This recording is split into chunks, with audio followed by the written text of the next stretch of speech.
大家早晨，Gigi 同你去嘅頻道啊。今日 Gigi 同大家拼多多芒果開箱，咁究竟淘寶返嚟嘅生果係得唔得？會唔會掉爛晒嘅呢？新唔新鮮呢？我哋而家即刻去片。咁去淘嘅時候，我已經話搞唔掂喎，呢啲生果幾日先到，都爛晒啦，又或者掟爛晒啦。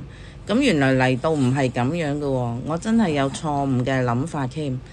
咁2日就到貨，嚟到呢亦冇掟爛晒，同埋而且個芒果呢開出嚟都好靚。咁去10個零幾呢，就買咗呢度有3斤，咁就 total 有7個大芒果嘅，唔係芒果仔嚟㗎，係大芒果嚟嘅。咁佢而家就逐個攞俾我睇啦。佢話開出嚟呢7個大芒果，個個都係咁靚嘅。咁我話咁青色嘅，都唔係你所買嘅黃黃地、紅紅地咁嘅。佢話擺2日就食得㗎啦，咁就熟㗎啦。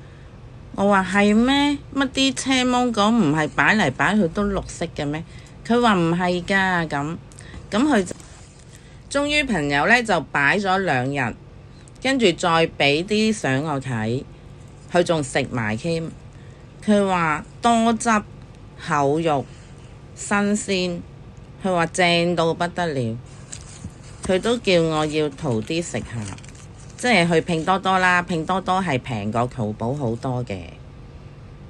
咁所以呢，我就想將呢條片分享俾大家睇下，原來淘生果都係可以嘅喎。